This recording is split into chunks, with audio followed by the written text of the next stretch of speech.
함께 시작해봐요. 쉽게 배우는 기업 분석 이도영입니다. 안녕하세요.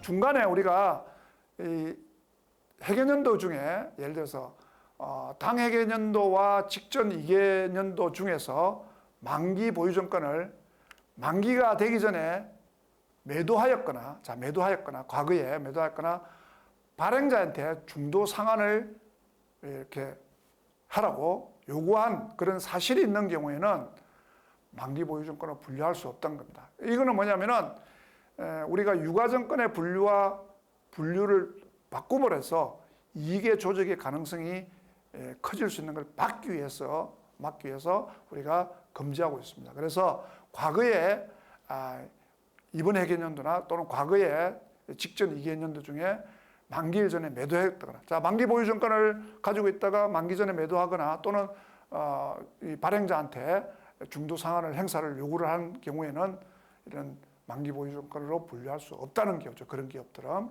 또 하나는 만기 증권의 이런 분류를 매도 가능 증권으로 변경한 사실이 있는 경우 있습니다. 자, 만기 보유증권은 만기까지 보유를 해야 되는데 매도 가능 증권으로 분류한 이런 과거에 사실이 있었다. 그렇게 하면은 이런 모든 신규로 취득하는 모든 증권은 만기 보유증권으로 분류할 수 없다는 것입니다. 물론 이런 경우에 금액이 아주 미미하거나 전체 금액과 적은 경우에는 뭐 크게 문제가 되지 않을 것입니다. 자, 이런 만기 보유증권은 투자자선으로 당연히 분류하고요. 장기 투자증권이나 이런 과목으로 통합해서 표시하고 주석에다가 표시할 수 있습니다. 보고기간 종료일, 자, 회계기간 말에 1년 안에 만기가 도래하는 만기 보유증권은 다시 단기 투자자산, 즉 유동자산으로 분류해서 재무상태표에 표시할 수 있습니다.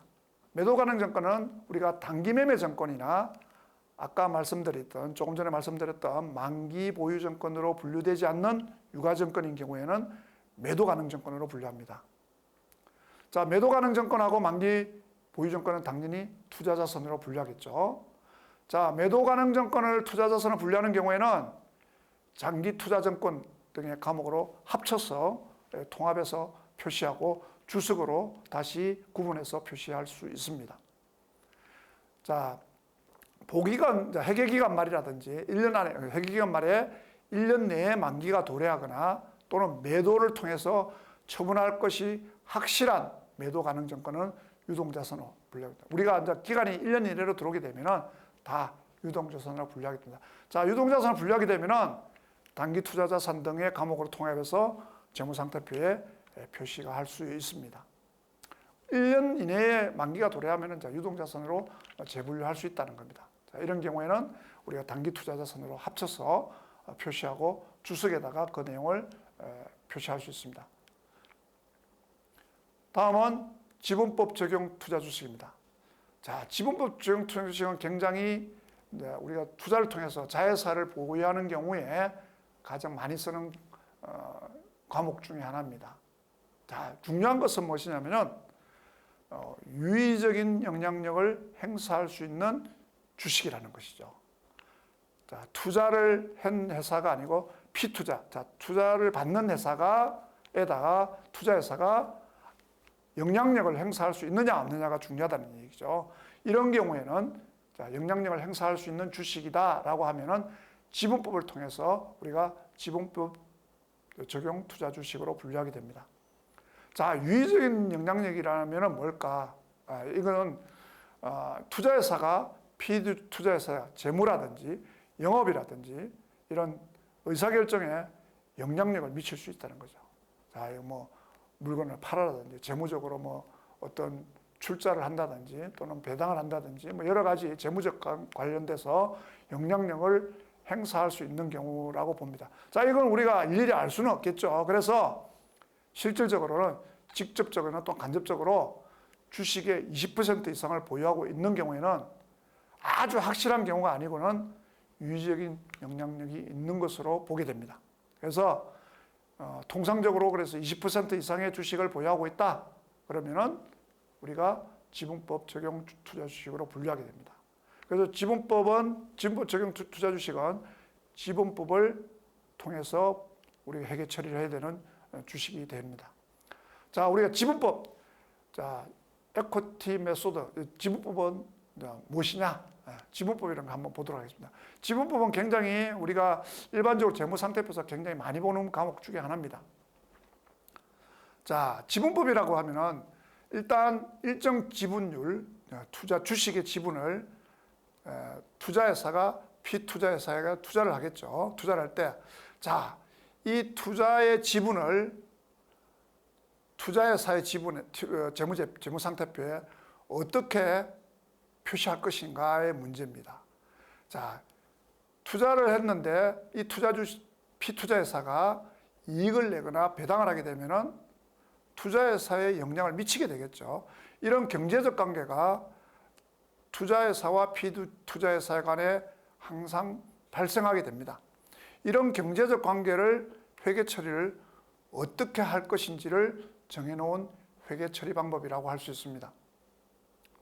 자, 그래서 제가 아까 말씀드린 대로 투자한 회사가 투자한 회사에 대해서 실질적인 영향력을 행사할 수 있는 경우에 지분율이 즉 20% 이상이고 50% 미만일 때 우리가 지분법을 적용한다고 보시면 되겠습니다. 자, 우리가 20% 미만인 경우, 아예 낮을 경우에는, 미만인 경우에는 지분법을 적용하지 않고 우리가 만기 보유증권이나 이런 다른 주식 계정으로, 유가증권 계정으로 이제 분류를 하겠죠. 만약 50% 이상이 되면은 연결 기준으로 우리가 다시 분류하게 될 것입니다. 그래서 우리가 이 투자자는 20%에서 50% 미만의 지분율을 가지고 있는 경우에는 단순한 투자자로 보지 않고 실질적인 경영에, 피투자회사의 실질적인 경영에 영향을 미칠 수 있는 것으로 우리가 본다는 것입니다. 자, 이 회계 처리는 어떻게 하느냐? 자, 이 투자회사는 피투자회사의 순자산의 변동에 따라서 이 투자회사의 투자 가치를 조정하게 됩니다. 자, 처음에 우리가 투자할 때는, 자, 초기에는 투자할 때는 투자 금액이 되겠죠. 얼마에 투자했느냐? 되겠죠. 우리가 이제 자본 출자 금액이 되겠습니다. 투자 금액을 원가로 인식하게 됩니다. 자, 근데 피투자회사가 이익을 낼 수도 있고 손실을 낼 수 있겠죠. 그래서 만일에 이 투자를 한 회사가, 피투자회사가 이익을 냈다. 자, 순이익이 발생했다. 그러면은 투자회사는 자기 지분에 해당하는 그 이익을 자기 재무제표에 지분법 이익에 의해서 이익으로 반영을 시키게 됩니다. 나중에 우리가 금액적으로 우리가 사례를 한번 볼 텐데요. 예를 들어서 어떤 회사에 30% 지분을 가지고 있는데 그 피투자회사가 10억의 이익을 냈다고 하면은 3억만큼의 어때요? 투자회사가 지분법 이익을 인식하게 되는 것이죠. 그 다음에는 배당일 경우 있습니다. 자, 피투자회사가 배당을 하는 경우이죠. 그래서 투자자는, 자, 투자회사는 이 배당금을 자기 지분법 적용 주식에서 차감하게 됩니다. 자, 배당은 현금은 들어오게 되지만은 현금이 들어오고 다시 지분법 주식이 감소하는, 투자 주식이 감소하는 것으로 처리하게 됩니다. 그래서 장부 금액을 조정하는 것은 투자자는 피투자회사의 순자산, 우리가 자기 자본에 해당이 되겠죠. 뭐 재평가라든지 포괄 손익에 의해서 이 투자회사의 장부에 반영된 금액을 조정하게 됩니다. 그래서 우리가 사례를 한번 보시면은, 자, A 회사가 제가 아까 조금 전에 말씀드린 자, 사례가 비슷합니다. 자, A 회사가 B 회사의 주식을 30%를 50만 원에 취득했다고 가정하겠습니다. 자, 이 B 회사는 자, 1년 동안 영업 기간 동안에 자, 10만 원의 이익을 내고 5만 원의 배당을 배당금을 배당을 하겠다고 보고를 했습니다. 자, 이럴 경우에 최초에 투자할 때는 투자 회사 입장입니다. 자, 투자 회사 입장에서 차변에 지분법 주식 50만 원이 발생하겠죠. 대변에는 현금이 50만 원 나가겠죠. 자, 배당금을 5만 원 수령했습니다. 근데 5만 원을 수령한 게 아니고 지분이 30%이기 때문에 5만 원에 30%에 해당하는 15,000원을 받게 되겠죠. 그래서 현금이 15,000원 되고 다시 지분법 주식이 15,000원이 감소하게 됩니다. 그래서 50만 원이었던 지분법 주식이 48만 5천 원이 되겠죠. 다시 근데 이 회사가 10만 원의 이익을 냈습니다. 근데 이익만큼의 다시 지분법 주식을 늘리게 됩니다. 즉 30% 지분을 가지고 있기 때문에 10만 원에 곱하기 30% 하게 해서 지분법 주식이 3만 원이 늘게 되고 지분법 이익이 대변에 3만 원이 발생하게 됩니다. 그래서 우리가 배당금 수령해서 지분법 주식이 15,000원 감소하고 다시 이익을 통해서 3만 원의 지분법 주식이 증가하면서 실제 회계기간 말 A 회사의 회계기간 말에 지분법 주식은 51만 5천 원이 되는 것입니다. 이 방법이 우리가 지분법에 의한 개정 처리를 우리가 사례를 보여주고 있습니다. 자, 우리 유가증권에 대해서 우리가 지금 공부하고 있는데요. 자, 우리가 유가증권 중에 우리가 지난 시간에 우리가 매매 가능증권을 공부했죠, 그죠? 그리고 이번 시간에 우리가 매도 가능증권, 자, 지분법 적용 주식, 만기 보유증권을 학습했습니다. 자, 그래서 우리가 유가증권은 최초에 인식할 때 공정가치로 측정한다. 자, 원가로 인식하는 거죠. 자, 그래서 거래된 가격으로 우리가 공정가치를 인식하게 됩니다. 자, 제공하거나 수취한 대가의 공정가치죠. 공정가치라는 이야기가 우리가 굉장히 많이 이제 사용하게 됩니다. 시장에서 직접 취득하는 가격, 원가라고 보시면 되겠죠. 자, 최초 인식 이후에는 공정가치로 처리하고, 자, 공정가치가 변동이 있는 경우에는 단기손익으로 인식하는 유가증권이 있습니다. 그렇지 않는 경우, 자, 단기매매 증권인 경우에는 단기손익으로 인식하는 유가증권이 아닌 경우에는 이 직접 유가증권과 관련돼서 관련된 거래원가는 공정가치에 최초 인식하는 공정가치에 합산해서 원가로 가산한다는 겁니다. 그래서 채무증권을 우리가 예를 들겠습니다. 채무증권을 처음에 취득한다. 자, 우리가 예를 들면 채무증권은 뭐 회사채가 일반적입니다. 그죠? 가장 많이 쓰는 게 회사채인데, 자, 매입 가격에다가 부대 비용을 합한 것이 이제 우리가 취득원가 되겠죠. 채무증권의 우리가 매입 가격은, 자, 우리가 이 매입 가격은 어떻게 결정하냐? 자, 액면, 자, 우리가 회사채 액면가에 액면 표시된 액면 이자율, 또 발행회사의 신용도를 고려해서 유사한 위험을 가진 동종 채무증권에 적용되는 시장 이자율이 고려돼 가지고 자본시장에서 결정됩니다. 매입 가격은. 우리가 예를 들어서 1억짜리 회사채가 액면가 1억짜리 회사채가 1억으로 매입하는 건 아니죠. 회사채에 그 발행하는 회사채가 신용도가 낮다고 하면은 1억보다 할인된 가격으로 싼 가격으로 매입할 것입니다. 만일에 아주 좋은 기업, 신용도가 높은 기업인 경우에는 오히려 액면가보다 높은 가격으로, 할증된 가격으로 매입할 수도 있겠죠. 그래서 자본시장에서 그 금액이 정해진다는 것입니다. 신용도와 유사한 위험을, 시장 위험을 고려한 시장 이자율이 반영된 금액으로 우리가 매입 가격이 결정됩니다. 그래서 우리가 이런 매입 가격에다가 또는 시장 가격, 우리 시장 가격 매입 가격이 되겠죠. 이런 만기의 액면가의 만기에 지급하는 가격, 우리가 아까 1억짜리라고 하면은 1억짜리하고 또 정기적으로 지급되는 이자율이 있겠죠. 이자를 시장의 현재 가치로 만든 그런 합계 금액이 우리가 매입 가격이 되는 것입니다. 우리가 나중에 다시 한번 좀 더 구체적으로 금액적으로 우리가 한번 살펴보도록 하겠습니다. 그래서 우리가 채무증권을 우리 쉽게 말해서 가장 많은 게 회사채입니다. 회사채인 경우에도 이 채무증권을 취득하게 되면은 액면가대로 우리가 취득하는 경우도 있지만, 자, 1억짜리 회사채를 1억에 매입하는 경우, 자, 액면 이자율과 시장의 이자율이 동일한 경우, 액면 이자율로 우리가 똑같이 동일한 경우에는 우리가 액면 취득, 즉 액면 취득 그대로 하는 것이고요. 자, 액면 이자율이 시장 이자율보다 높게, 자, 신용도가 높은 기업들이, 이런 기업들이 우리가 회사채를 발행할 경우는 좀 더 수요가 많기 때문에 오히려 비싸게 파는 경우가 있습니다. 이런 것을 우리가 활정 취득이라고 하죠. 또, 자, 대부분의 이제 기업들은 자금 조달을 해서 회사채를 발행하게 되면은 신용도가 낮은 기업들이 많습니다. 그래서 이런 기업들은 액면 거보다 시장 이자율이 훨씬 높게 됩니다. 좀 더 비싸게 파는 거죠. 그러니까 액면 이자율이 시장 이자율이 오히려 더 높기 때문에 더 할인해서 이제 팔게 되는 거죠. 그래서 할인 취득을 하게 되는 거죠. 자, 이렇게 우리가 세 가지 유형이 있는 것이고요.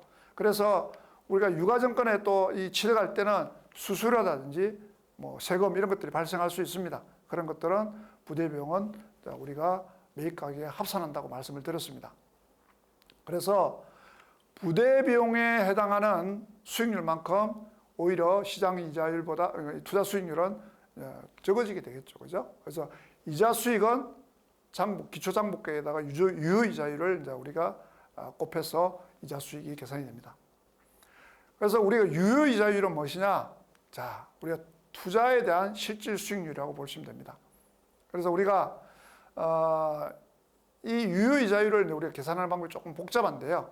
자, 우리가 1억짜리 액면 금액의 사채를 만일에 우리가 할인해서 9억 9,500만 원에 매입했다고 하시면 실제 기초장부가액은 9,500만 원이 되겠죠. 그죠? 그래서 우리가 실질 만기에 우리가 타는 금액은 1억을 받게 됩니다. 그래서 이 금액을 현재 가치에 과거 현금에 유입되는, 자, 이자도 들어오고 액면 이자율에 의해서 이자가 들어오겠죠. 그래서 만기까지 들어오는 이자율과 만기에 들어오는 액면 금액을 현재 장부가가 일치시키는 이자율이 이제 발생하게 되는데, 이것을 우리가 유효 이자율이라고 합니다.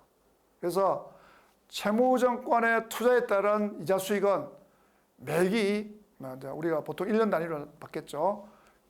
장부 금액에다가 유효 이자율을 곱한 금액. 우리가 사례를 보면서 보시면 좀 더 이해가 좀 더 쉬울 것입니다. 한번 보도록 하죠. 사례를. 자, 여기 보시면은, 자, A 산업이 1월 1일 날, 우리 계산을 좀 쉽게 하기 위해서 1월 1일 날로 계산했습니다. 3년 만기의 액면가 100만 원의 사채를, 100만 원짜리 사채를 95만 1,980원에 취득했습니다. 여기에는 부대비용 2만 원이 포함이 되어 있습니다.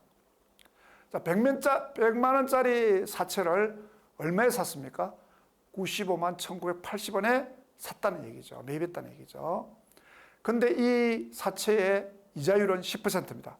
매년 연말에 줍니다. 1년 뒤에 후부급으로 후치하게 되는 거죠. 자, 이런 경우에, 자, 이자를 받을 때, 자, 이게 실제 유효 이자율이라든지 이런 게 어떻게 계산되는지를 한번 보도록 하겠습니다. 제일 먼저 취득할 때의 분계죠. 자, 95만 1,980원에 취득했죠. 그래서 만기 보유증권 또는 뭐 매도 가능 증권이 되겠죠. 자, 95만 1,980원이 되겠습니다. 그래서 유가증권이 95만 1,980원에 제가 회사채를 매입해서 가지고 있습니다.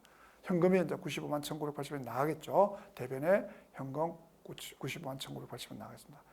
유효이자는 어떻게 계산하느냐? 자, 이 유효이자는 95만 1,980원이 우리가 100만 원짜리를 100만 원짜리 원금이 언제 받습니까? 3년 뒤에 받죠. 그죠? 3년 뒤에 받고, 또 이자는 매년 연말에 계산해서 받는 겁니다.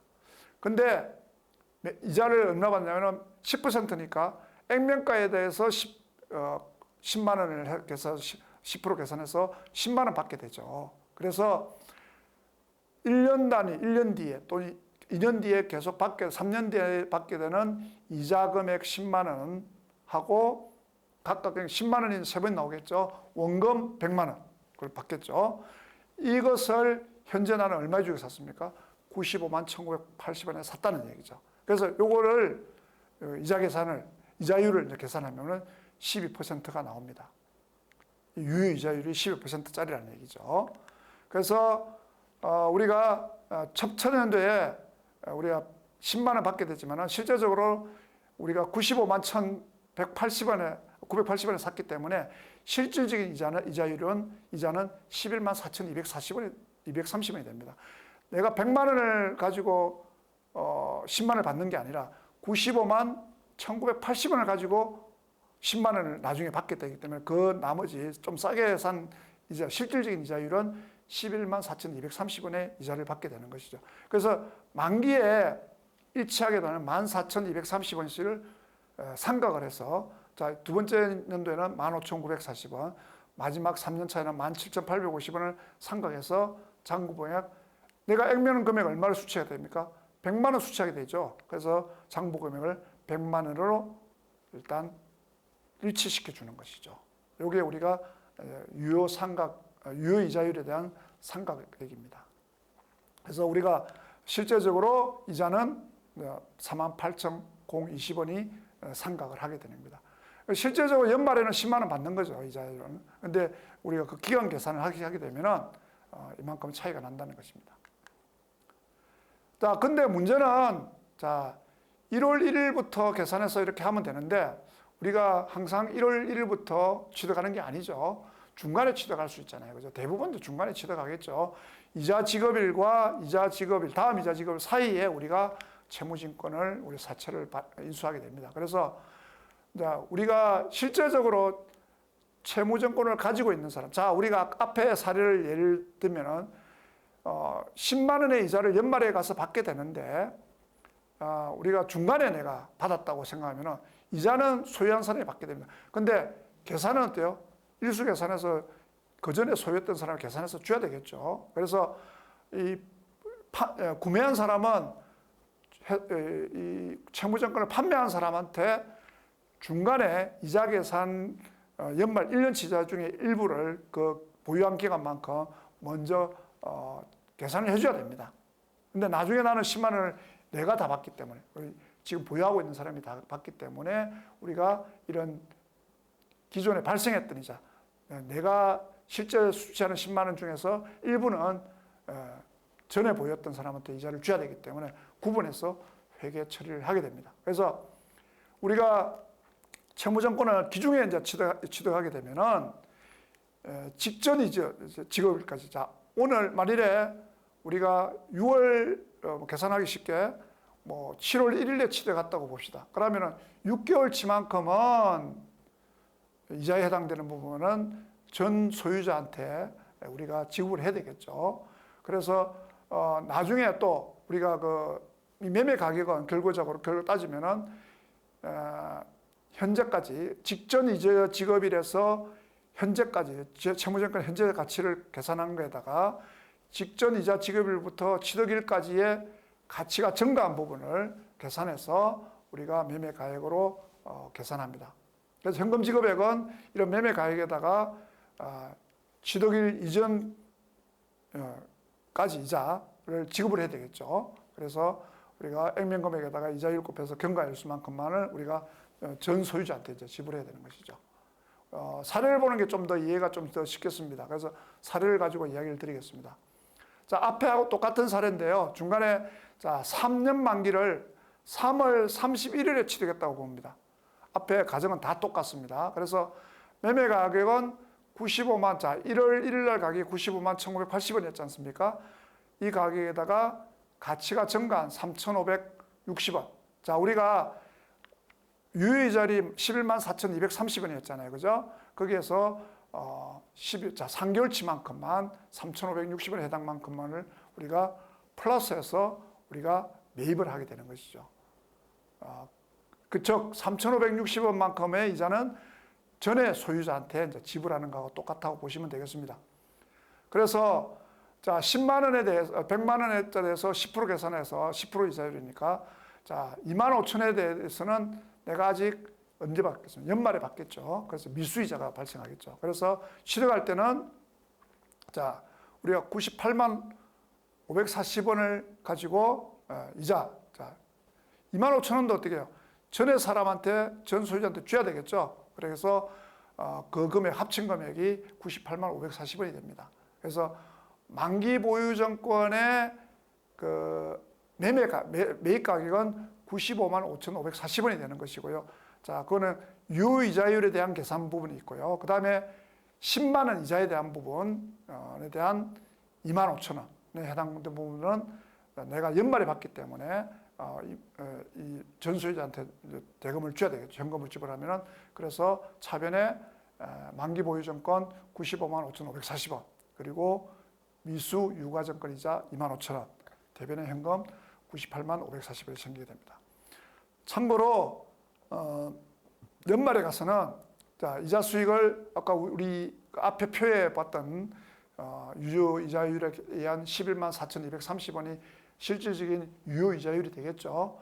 근데 앞에 우리가 이제 만기 보유증권의 금액을 14,230원 우리가 가치가 차감을 해서 현금은 이자 10만 원 받겠죠. 그래서 상각을 하게 됩니다. 14,230원.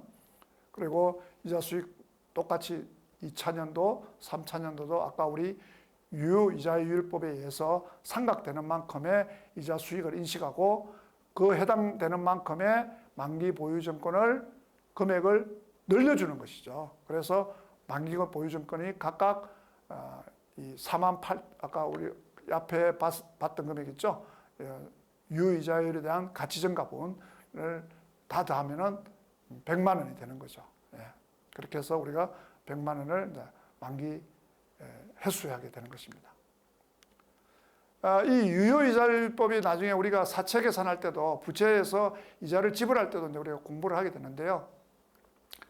우리가 이 유효이자율을 계산해서 할인하거나 또는 할증해서 이 할인 발행 차금 또는 할증 차금이라고 하는데 상각을 계산하는 것입니다. 그래서 우리가 채무증권을 보유하게 되면 이자를 받게 되고, 자, 사채를 발행하게 되면 이자를 또 지불해야 되겠죠. 그래서 이런 이제 우리는 지금 투자자산을 이제 공부하고 있으니까 채무증권을 보유하고 있습니다. 권리를 가지고 있기 때문에 채무증권에서 발생하는 그런 이자 수익은 할인하거나 또는 할증됐을 때 상가액을 감안해서 인식을 하게 됩니다.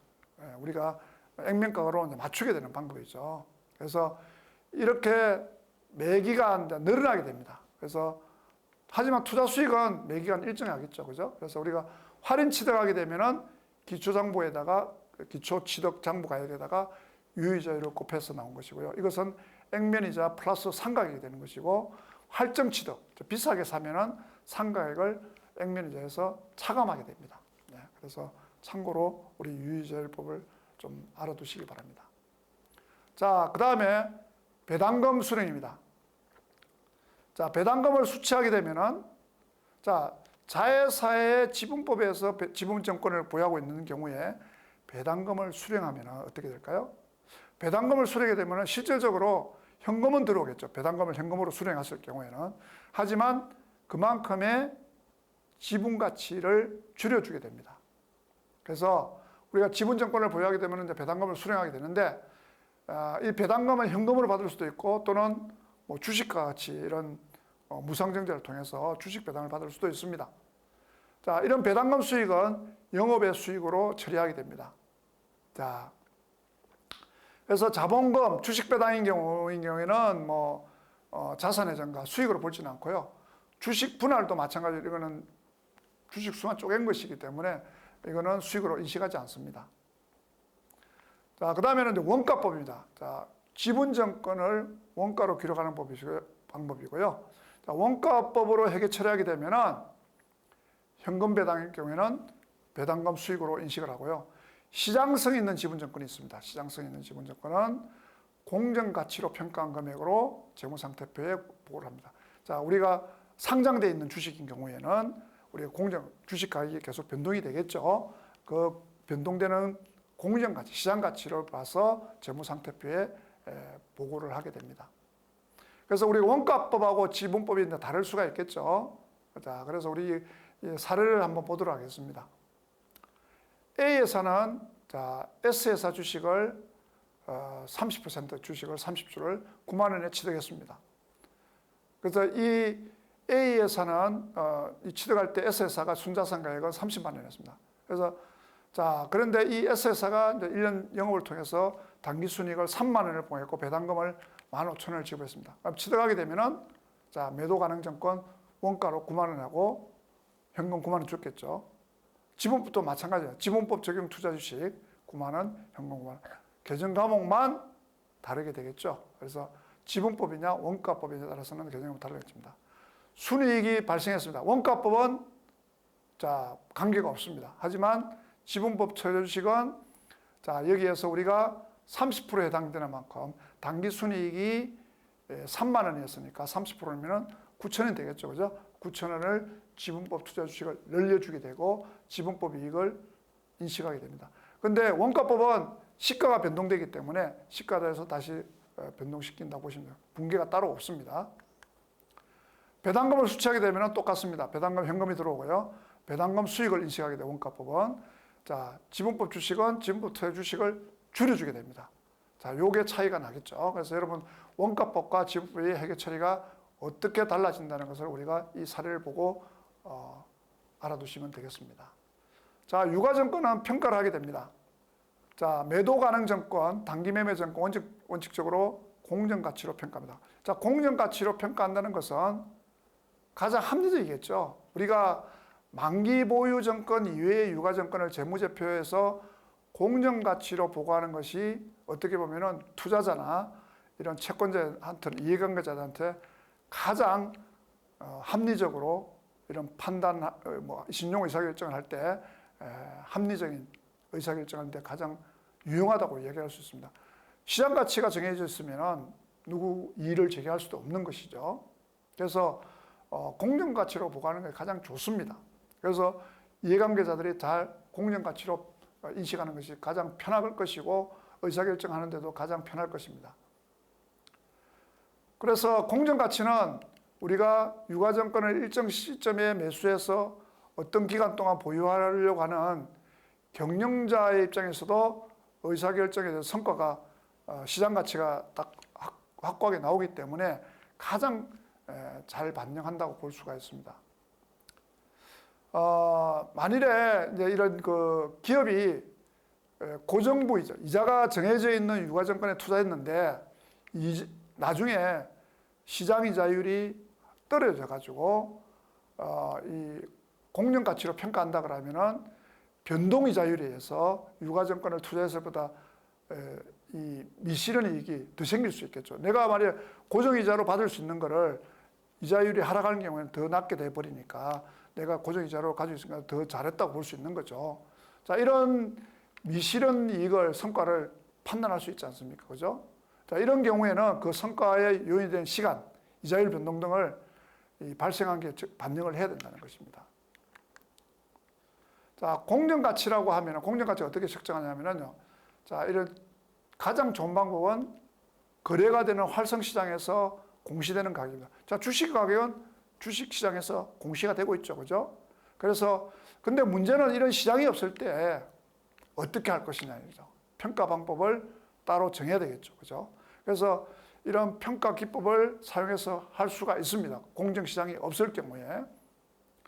그래서 이런 평가 기법을 사용하는 목적이 특정인 현재 독립된 당사자들 사이에서 정상적인 거래에서 발생될 수 있는 거래 가격이라는 것입니다. 정상적인 가격.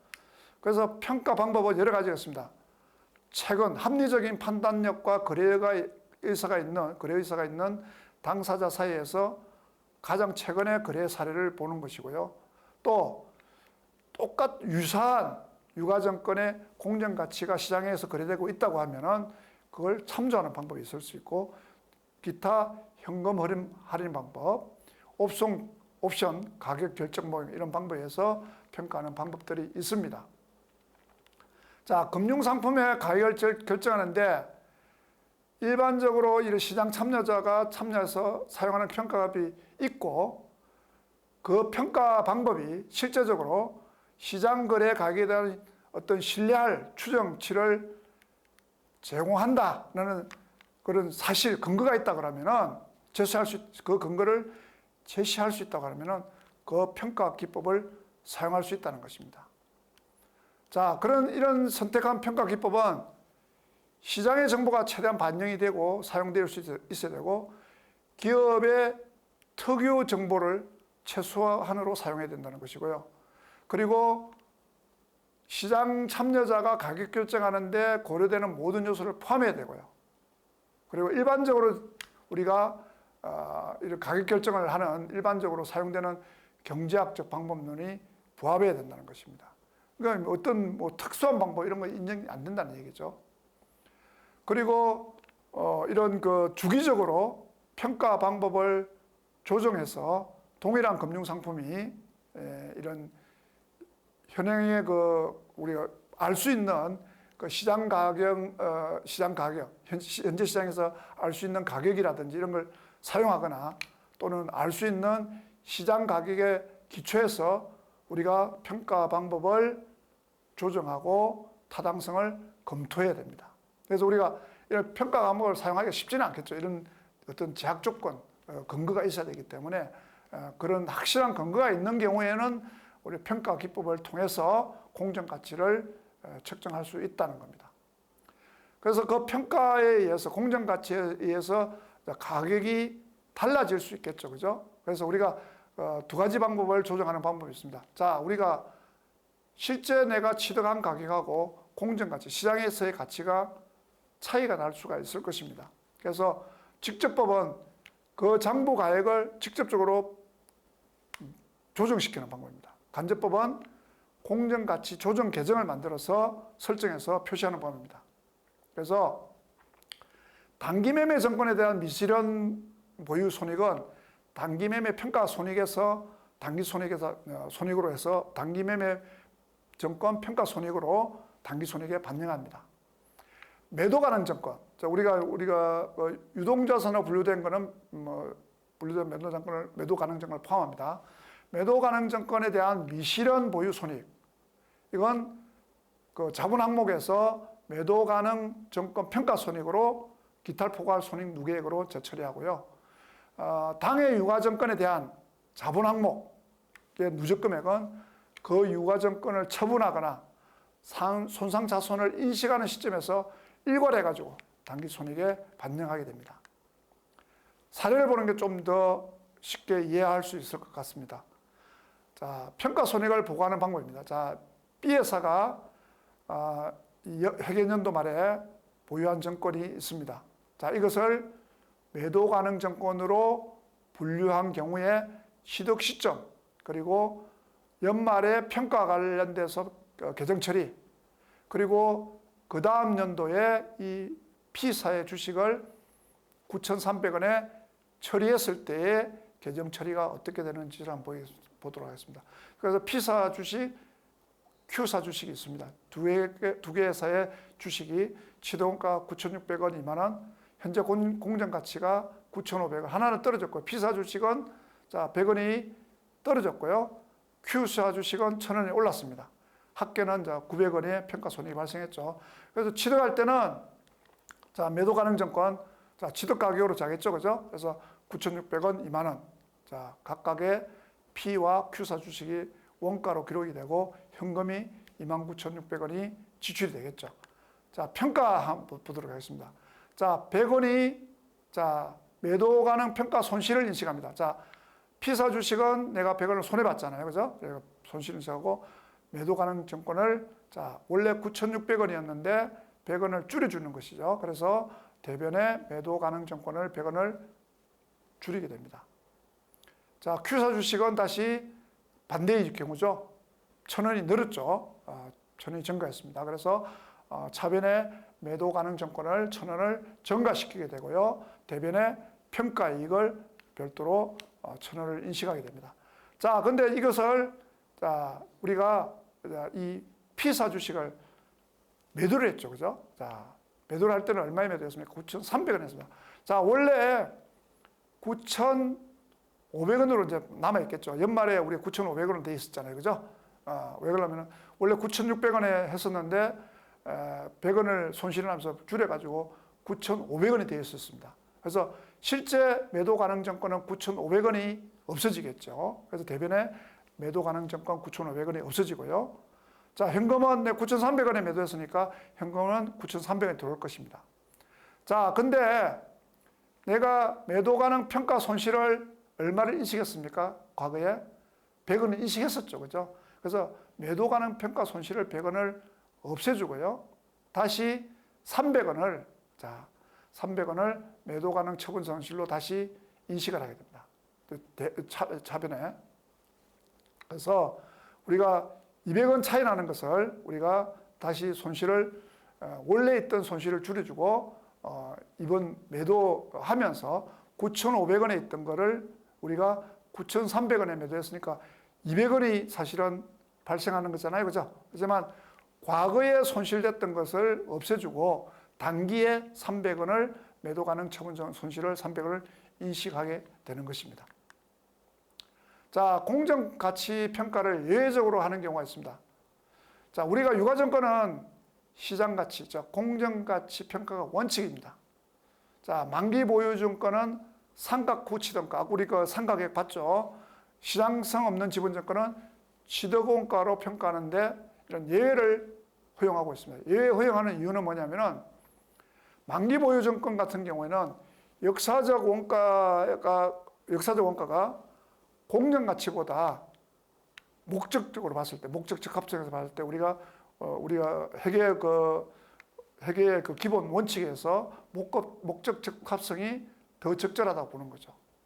또 만기 보유증권은 취득과 관련된 의사결정과 시간이 지나면서 경과된 실현 가능한 이익, 그리고 만기에 회수 가능한 금액에 대한 정보가 더 중요하겠죠. 그러한 측면에서 보면은 상각 후 취득원가보다 공정가치 정보가 더 목적 적합성을 이룬다고 볼 수 있습니다. 자, 시장성 없는 지분증권은 일반적으로 미래현금 흐름을 추정하기가 어렵거나 기업마다 성장성이 성장이 할지 또는 성장하지 않고 퇴보할지 이런 기업마다 고유한 특성이 있기 때문에 유사한 기업이 발행한 지분증권의 그 시장 가격을 직접 비교해서 공정가치를 결정하기가 어렵습니다. 그렇기 때문에 예외적으로 취득원가로 평가하는 예외를 허용하고 있습니다. 자, 이런 공정가치를 측정하는 것이 여러 가지 사유로 해서 불가능한 거죠. 자, 공정가치 측정하는데 비용이 많이 소요된다든지 또는 기업이 설립한 지 얼마 안 돼가지고 미래 현금 흐름을 우리가 현금 흐름에서 미래 현금 할인법에서 측정할 수도 있는데 이런 기초 자료가 되는 실적의 자료가 정보라든지 경험이 없다든지 또는 공정가치 추정에 필요한 그 유가증권의 발행 기업의 기업의 정보 이런 것들을 입수할 수 없는 경우에는 평가를 공정적으로 할 수가 없는 문제가 생기겠죠. 자, 이런 현실적인 문제와 실무적인 어려움 때문에 시장성이 없는 지분증권의 공정가치를 신뢰성 있게 측정할 수 없는 경우에는 취득원가로 평가할 수 있는 예외를 인정하고 있다는 것입니다. 자, 우리가 유가증권은 우리가 매도하거나 그러면은 매도하거나 또는 만기 회수를 할 수 있겠죠. 양도를 하거나 그럴 때 유가증권의 통제가 상실할 때 유가증권을 장부에서 없애주겠죠. 그래서 유가증권의 통제를 상실했다는 것은 경제적 유가증권으로부터 얻을 수 있는 경제적 효익을 전부 실현하거나 만료되거나 처분됐다라고 볼 수 있습니다. 그래서 유가증권의 보유자가 유가증권의 통제를 상실하지 않고 유가증권에 양도하는 경우는 그런 거래는 우리가 담보 제공해서 담보 차익 거래로 본다는 것입니다. 그래서 유가증권의 처분을 통해서 수취한 대가, 유가증권의 장부 금액의 차익은 유가증권의 처분 손익을 단기 손익으로 인식해야 됩니다. 그래서 우리가 수취한 대가하고 우리가 장부 가액의 차익은 유가증권 처분 손익으로 인식해야 됩니다. 예시를 보면은 K회사가 취득원가를 10,000원짜리 매도 가능 증권을 15,000원에 처분했습니다. 그리고 이 주식은 이 매도 가능 공정가치 조정 계정과 매도 가능 정권 평가 이익 계정에 각각 3,000원이 계산이 되어 있습니다. 우리 직접법을 하게 되면은 차변에 자, 현금 15,000원, 처분을 통해서 현금 15,000원이 입금이 됐겠죠. 그래서 차분이 들어오고, 매도 가능 정권 자 13,000원. 왜 그러냐면은 원래 취득원가 10,000원에다가 평가 이익에 의한 조정을 했던 13,000원이 있겠죠. 그럼 13,000원이 됩니다. 그래서 매도 가능 정권 평가 이익이 3,000원이 이제 없어지고요. 매도 가능 처분 이익이 15,000원에 처분했기 때문에 5,000원의 처분 이익이 발생합니다. 이게 직접법이고요. 자, 간접법은 현금이 15,000원 들어왔죠.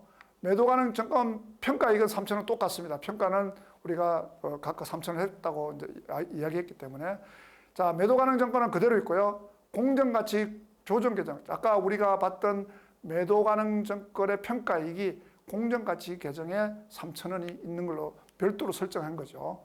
요게 차이가 나는 겁니다. 그래서 처분이익은 똑같이 5,000원이 생깁니다. 우리가 이런 유가증권과 관련된 부분을 좀 설명을 많이 드렸는데요. 우리가 실제 IFRS 계정에서 보시면은 금융자산을 통해서 이런 매도 가능 정권이나 매매 가능 정권, 만기 보유 정권, 지분법 적용 투자 주식에 대한 부분이 상당히 많이 나오게 됩니다. 금액이 상당한 자산 계정에서 상당 부분을 차지하기 때문에 우리가 좀 더 깊이 있게 살펴봤습니다. 다음은 나머지 이제 기타 투자 자산입니다. 첫 번째로는 이제 그 장기 금융 자산인데요. 장기 금융 자산은 유동 자산에 일단 속하지는 않습니다. 금융 자산으로 있는데 사용이 제한되어 있는 것이죠. 이런 것들은 뭐 담보로, 대부분의 이제 이런 경우는 담보로 제공되어 있는 경우가 많습니다. 자, 금액이 중요한 경우에는 구분 표시합니다. 그렇지 않는 경우는 기타에 포함할 수 있습니다. 우리가 중요성의 원칙에 의해서 금액이 차지하는 비중이 크거나 중요한 항목인 경우에는 구분 표시하고요. 그렇지 않는 경우는 기타 그냥 기타 계정으로, 기타 투자 자산으로 그냥 하시면 됩니다. 장기 대여금은 기업의 특수 관계, 주주 임원 대여금이라든지 주주회관 또는 관계사 이런 곳에 장기간 1년 이상 빌려준 자금이라고 볼 수 있죠. 그래서 이런 거는 규모를 파악할 수 있게, 그런 특수관계자에 대한 부분들은 별도로 특수관계자에 대한 제공된 자산의 규모를 파악할 수 있기 위해서 개별적으로 특수관계자에 대한 각각의 내용들을 대여금을 주식에 공시하도록 되어 있습니다. 투자부동산은 투자의 목적, 비영업 목적으로 소유하는 토지, 건물, 기타의 부동산, 이런 것들은 다 주석으로 기재하도록 되어 있습니다. 투자 자산에 대해서 학습을 마치도록 하겠습니다. 감사합니다.